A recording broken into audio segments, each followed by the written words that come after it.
전라도 장성 읍내는 여름이 깊었습니다. 아스팔트가 아닌 흙길 위로 먼지가 날렸고 낮 12시가 되면 매미 소리가 마을 전체를 뒤덮었습니다. 1965년 대한민국 농촌은 여전히 가난했지만 희망을 말하는 시절이었습니다. 장성 읍내 중심가에 자리 잡은 이화잡화점은 그런 희망의 상징 같은 곳이었습니다. 가게 주인 이정호는 40 중반의 사내로 말끔한 와이셔츠 차림에 늘 단정했습니다. 그는 물건값을 깎아달라는 할머니들에게도 웃으며 응했고 장날이면 동네 청년들에게 술 한 잔씩 사주곤 했습니다. 사람들은 그를 이 사장님이라 불렀고 존경의 시선을 보냈습니다. 하지만 은영에게 아버지의 얼굴은 달랐습니다. 12살 소녀는 가게 뒤편 살림집 마루에 무릎을 꿇고 앉아 있었습니다. 여름 교복 치마 자락이 땀에 젖어 있었고 손끝은 파랗게 질려 있었습니다. 방 안에서는 어머니 이정희가 기침을 했습니다. 약병이 덜그럭거리는 소리가 들렸습니다. 어머니는 늘 아팠습니다. 아니, 아픈 척했습니다. 은영은 알고 있었습니다. 어머니가 마시는 약은 병을 고치는 게 아니라 세상을 잊게 하는 것이라는 거요. 은영아, 설거지 다 했니? 아버지의 목소리였습니다. 가게 쪽에서 들려오는 그 음성은 부드러웠습니다. 손님들 앞에서처럼 상냥했습니다. 하지만 은영의 온몸은 굳어들었습니다. 예. 아버지. 대답은 짧았습니다. 더 길게 말하면 목소리가 떨릴 것 같았습니다. 저녁이 되면 집은 조용해졌습니다. 가게 문을 닫고 동네 사람들이 돌아가고 나면 이 집은 전혀 다른 공간이 되었습니다. 은영은 그 변화를 온몸으로 느꼈습니다. 공기가 무거워졌고 복도의 발소리 하나하나가 또렷했습니다. 그날 밤도 그랬습니다. 은영은 동생들과 함께 작은 방에 누워 있었습니다. 10살 수진이 옆에서 잠든 척 숨을 죽이고 있었고 6살 소라는 진짜 잠들어 있었습니다. 은영은 눈을 감지 않았습니다. 감을 수가 없었습니다. 복도에서 발소리가 들렸습니다. 문이 열렸습니다.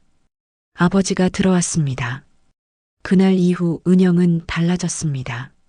겉으로는 아무것도 달라지지 않았습니다. 여전히 학교에 갔고 집안일을 했고 동생들을 돌봤습니다. 하지만 안쪽 깊은 곳에서 무언가 부서졌습니다. 세상은 아무도 몰랐습니다. 선생님은 몰랐고 이웃들도 몰랐습니다. 어머니조차 모르는 척했습니다. 은영은 그것이 더 무서웠습니다. 말해도 소용없다는 걸 본능적으로 알았습니다. 누가 믿어줄까요? 은영은 스스로에게 물었습니다. 존경받는 이 사장님이 그럴 리 없다고 할 거예요. 그래서 은영은 입을 다물었습니다. 침묵은 고통이었지만 동시에 방어였습니다. 말하지 않으면 부서지지 않는다고 그렇게 믿었습니다. 하지만 침묵은 혼자만의 것이 아니었습니다. 어느 날 아침 은영은 수진의 눈빛을 보았습니다. 동생은 밥상 앞에 앉아 있었지만 숟가락을 들지 못했습니다. 수진의 눈동자는 텅 비어 있었습니다. 은영이 아는 그 공허함이었습니다. 수진아. 은영이 불렀지만 수진은 대답하지 않았습니다. 고개만 천천히 들었습니다. 두 자매는 그렇게 서로를 바라보았습니다. 말은 필요 없었습니다.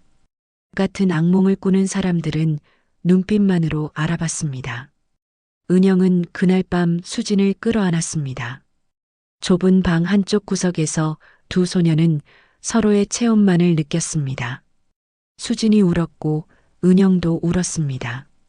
소리 없이 울었습니다. 언니, 우리 수진의 목소리는 떨렸습니다. 괜찮아. 우리 괜찮을 거야. 은영은 거짓말을 했습니다. 하지만 그 거짓말은 필요했습니다. 수진이 무너지면 안 됐습니다. 은영 자신이 무너지면 안 됐습니다. 그리고 무엇보다 소라를 지켜야 했습니다. 6살 막내는 아직 몰랐습니다. 이 집의 진짜 모습을, 아버지의 진짜 얼굴을 몰랐습니다. 은영은 그것만은 지키고 싶었습니다. 소라의 웃음만큼은 지키고 싶었습니다. 그의 가을, 장성 읍내는 추석 준비로 분주했습니다. 이화 잡화점에도 사람들이 몰렸습니다. 이정호는 손님들에게 인사를 건넸고 아이들 머리를 쓰다듬었습니다. 그의 웃음은 환했습니다. 은영은 가게 한쪽 구석에서 장부를 정리했습니다. 아버지가 시킨 일이었습니다. 너도 이제 가게 일을 배워야지. 예. 하며 장부 정리를 맡겼습니다. 은영은 숫자를 적었습니다. 수입과 지출, 외상값과 받은 돈을 기록했습니다. 그러던 중 은영은 무언가 이상함을 느꼈습니다. 숫자가 맞지 않았습니다. 아버지가 말하는 액수와 장부의 액수가 달랐습니다. 왜 그럴까요? 은영은 조심스럽게 생각했습니다. 하지만 곧 알게 되었습니다. 아버지가 2개의 장부를 쓰고 있다는 것을요. 이것이 시작이었습니다. 은영은 관찰하기 시작했습니다. 아버지의 행동을, 거래를, 오가는 사람들을 지켜봤습니다. 그리고 점점 더 많은 것을 알게 되었습니다. 아버지의 빚을, 숨겨진 거래를, 가게 뒤편에서 나누는 수상한 대화들을요. 은영은 두려웠지만 멈추지 않았습니다. 이것이 무기가 될 수 있다고 느꼈습니다. 아버지를 막을 수 있는 유일한 방법이라고 생각했습니다. 12살 소녀는 그렇게 세상을 배워갔습니다. 침묵 속에서, 고통 속에서 은영은 자라고 있었습니다. 그리고 언젠가는 이 집을 벗어날 거라고, 동생들을 지켜낼 거라고 다짐했습니다. 그날은 아직 멀었지만 은영은 기다릴 수 있었습니다. 침묵 속에서도 희망은 살아 있었습니다. 겨울이 왔습니다. 장성 읍내는 눈 대신 차가운 바람이 불었습니다. 이화 잡화점 유리창에는 성에가 꼈고 아침이면 은영이 헝겊으로 닦아냈습니다. 13살이 된 은영의 손은 거칠어져 있었습니다. 수진이 달라진 건 그의 초겨울이었습니다. 동생은 밥을 먹지 않았습니다. 학교에서 돌아오면 방 구석에 웅크리고 앉아 있었습니다. 말수가 줄었고 웃음이 사라졌습니다. 은영은 알았습니다. 자신이 겪었던 그 변화를 수진도 겪고 있다는 것을요. 어느 날 밤 은영은 수진의 손을 잡았습니다. 수진아, 나야. 수진은 고개를 들지 않았습니다. 어깨가 떨렸습니다. 언니도 알아? 목소리는 실처럼 가늘었습니다. 응. 알아. 은영은 더 이상 말하지 못했습니다. 무슨 말을 해야 할지 몰랐습니다. 괜찮아라고 말할 수도 없었습니다. 괜찮지 않았으니까요. 잊어버려라고 말할 수도 없었습니다. 잊을 수 있는 게 아니었으니까요. 그래서 은영은 그냥 안아주었습니다. 수진도 언니를 안았습니다. 2 자매는 그렇게 한참을 있었습니다. 밤은 깊었고 집은 조용했습니다. 언니, 우리 어떻게 해? 수진이 물었습니다. 은영은 대답을 찾고 있었습니다. 며칠 밤을 뜬 눈으로 지새우며 생각했습니다. 도망칠 방법을, 누군가에게 도움을 청할 방법을 찾았습니다. 하지만 현실은 냉혹했습니다. 13살과 11살 소녀가 갈 곳은 없었습니다. 일단은 소라만 지키자. 은영이 말했습니다. 소라는 아직 몰라.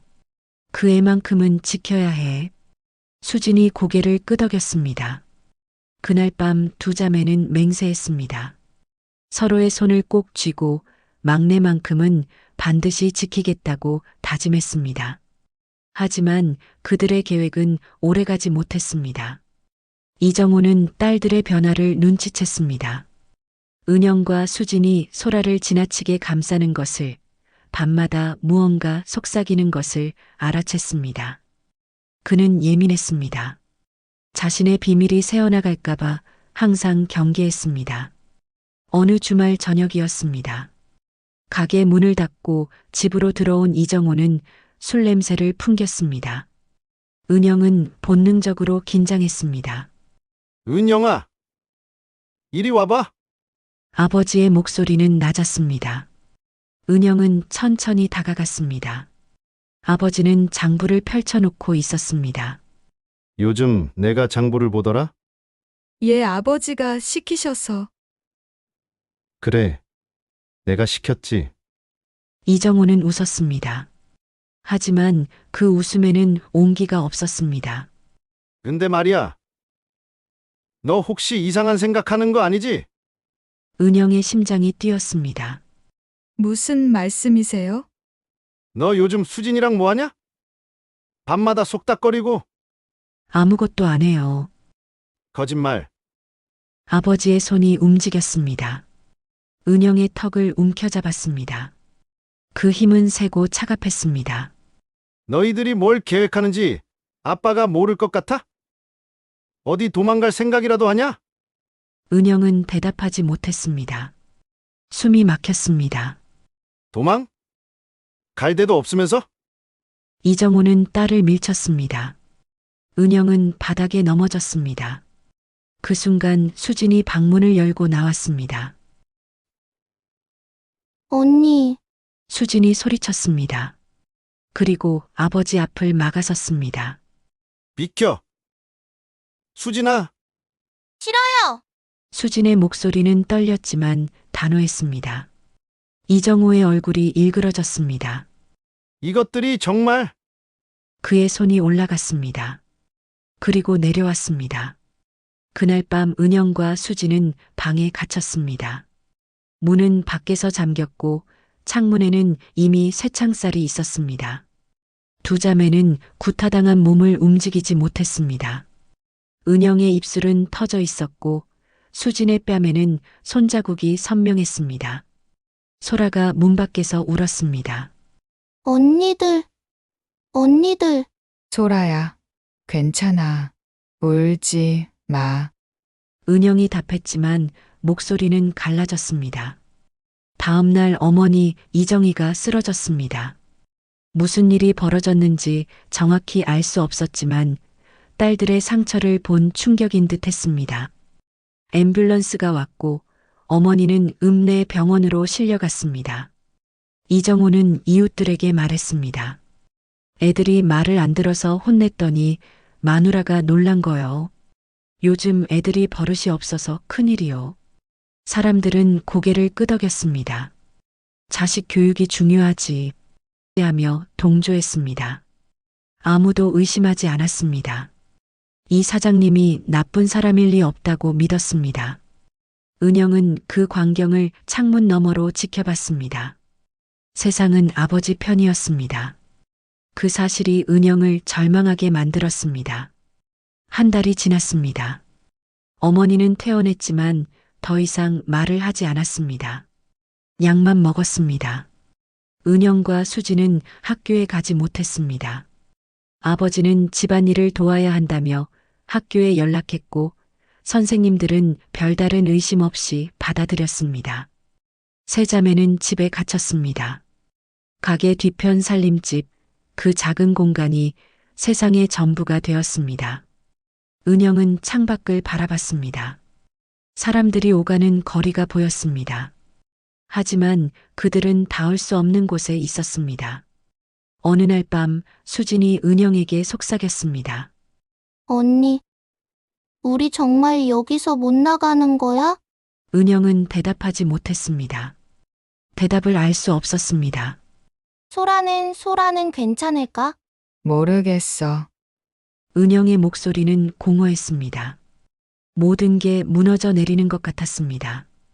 계획도 희망도 모두 사라진 것 같았습니다. 하지만 그날 밤 은영은 다시 한번 결심했습니다. 안 돼. 이대로는 안 돼. 은영은 속으로 되뇌었습니다. 무너지면 끝이었습니다.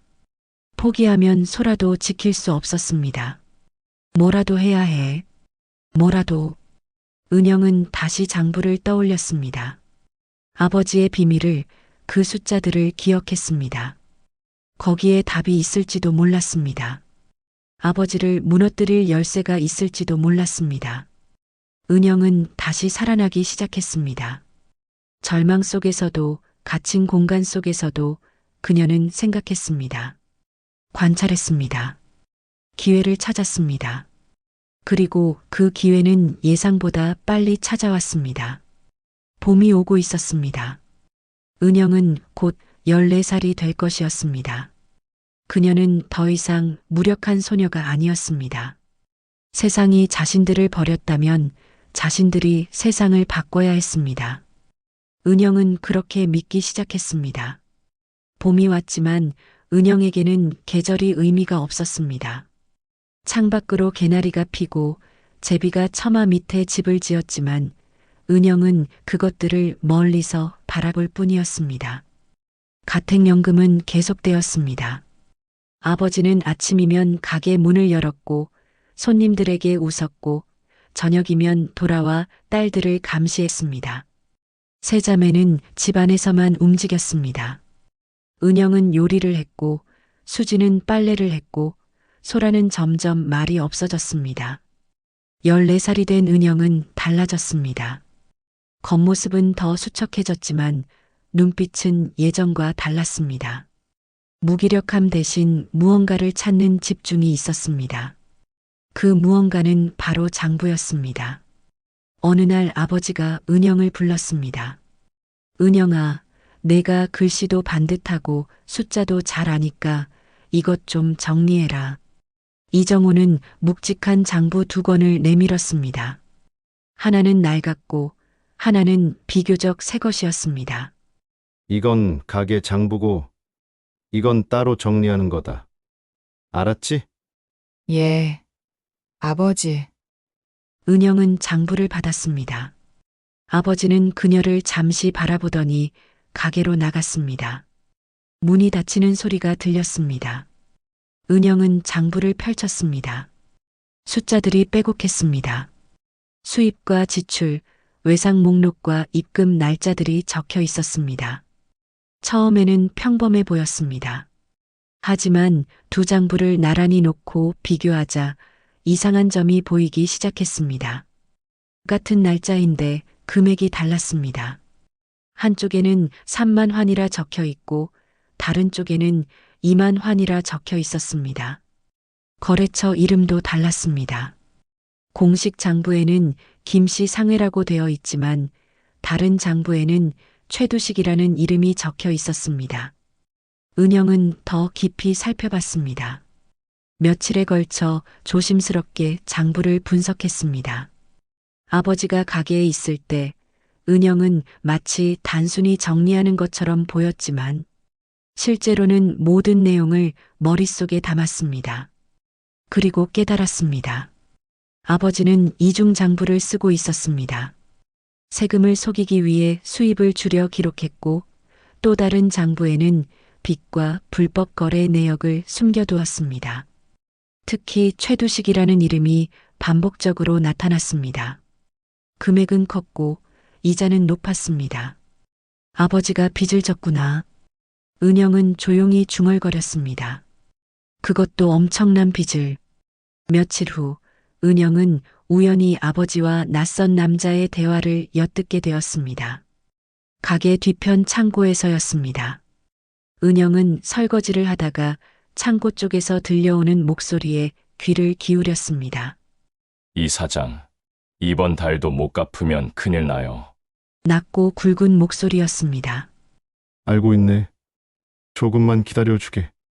장사가 요즘 안 좋아서. 아버지의 목소리는 떨렸습니다.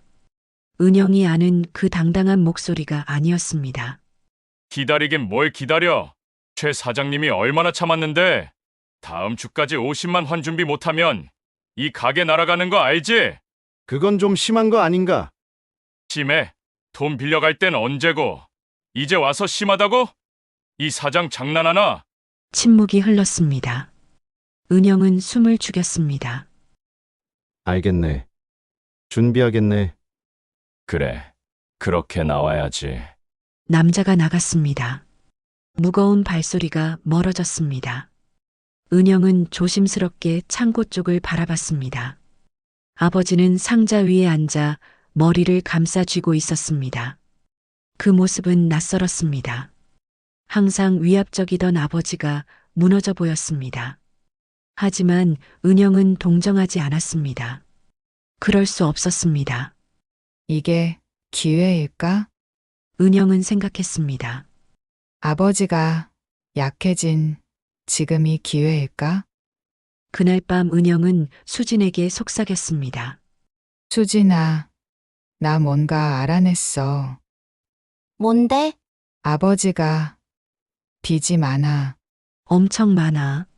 곧 갚아야 하는데 돈이 없대. 수진의 눈이 커졌습니다.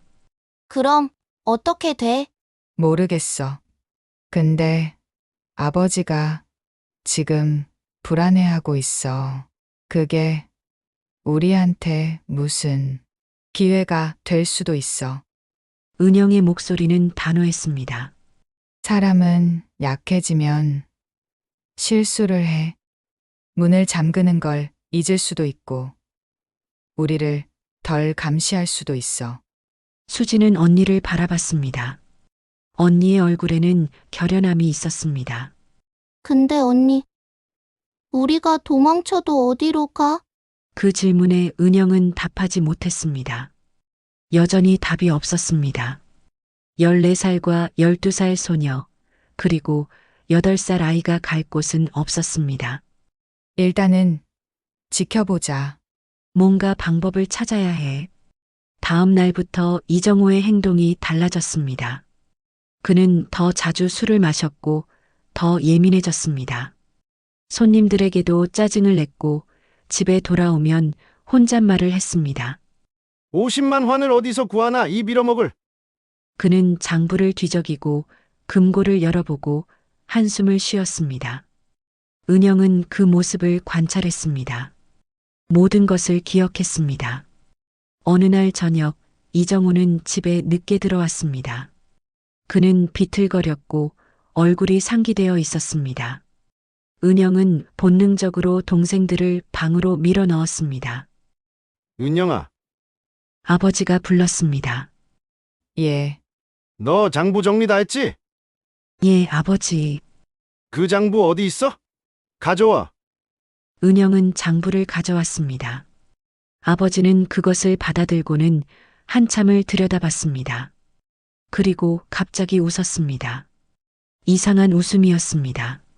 하여간 딸들은 쓸모가 있어야 하는데 그는 중얼거렸습니다. 너희들도 이제 다 컸으니까 뭔가 도움이 될 수 있겠지. 은영의 등골이 서늘해졌습니다. 무슨 의미인지 정확히 알 수 없었지만 위험한 기운이 느껴졌습니다. 아버지, 그게 무슨... 됐어. 들어가. 이정호는 손을 휘저었습니다. 은영은 서둘러 방으로 돌아갔습니다. 그날 밤 은영은 잠들지 못했습니다. 아버지의 말이 계속 맴돌았습니다. 딸들도 도움이 될 수 있겠지. 그 말의 의미가 무엇일까요? 며칠 후 은영은 알게 되었습니다. 가게에 낯선 중년 남자가 찾아왔습니다. 양복을 입고 머리를 반듯하게 넘긴 사람이었습니다. 아버지는 그를 안쪽으로 안내했고 두 사람은 오래 이야기했습니다. 은영은 청소하는 척하며 가까이 다가갔습니다. 그러니까 이 사장, 딸이 셋이하고 그렇습니다. 큰애가 몇 살이라 했나? 14입니다. 남자가 웃었습니다. 그 웃음은 차가웠습니다. 그 정도면 되겠군. 우리 가게에서 일하면 한 달에 10만 환은 줄 수 있어. 이 사장비 갚는데 보태면 되잖아. 은영의 심장이 멎는 것 같았습니다. 아버지가 자신을 팔려고 하고 있었습니다. 은영은 그날 밤 수진에게 모든 것을 말했습니다. 수진은 울었고 은영은 울지 않았습니다. 울 수 없었습니다. 언니, 우리 어떡해? 모르겠어. 진짜 갈 거야? 그 남자한테? 가면 안 돼. 절대 가면 안 돼. 은영은 단호했습니다. 하지만 방법이 없었습니다. 도망칠 곳도 도와줄 사람도 없었습니다. 그때 은영은 문득 깨달았습니다. 잠깐 장부. 뭐, 장부에 모든 게 있어. 아버지의 이중장부, 탈세 기록, 최두식이란 사람과의 불법 거래 전부 다. 수진이 언니를 바라봤습니다. 그게 무슨 소용이야? 증거가 돼. 누군가에게 보여주면 아버지를 멈출 수 있을지를 몰라? 누구한테? 은영은 대답하지 못했습니다. 경찰? 면사무소? 누가 믿어줄까요? 존경받는 이 사장님의 딸이 거짓말한다고 생각하지 않을까요? 하지만 이것밖에 없었습니다. 이 장부가 유일한 무기였습니다. 일단 장부를 숨겨야 해. 아버지가 모르게. 은영은 결심했습니다. 절망 속에서 찾은 작은 희망이었습니다. 그것이 정말 희망인지는 알 수 없었지만 은영은 붙잡기로 했습니다.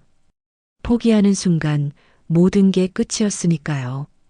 은영은 창밖을 바라봤습니다. 밤하늘에는 별이 없었습니다. 하지만 어딘가에는 빛이 있을 거라고 은영은 믿으려 했습니다.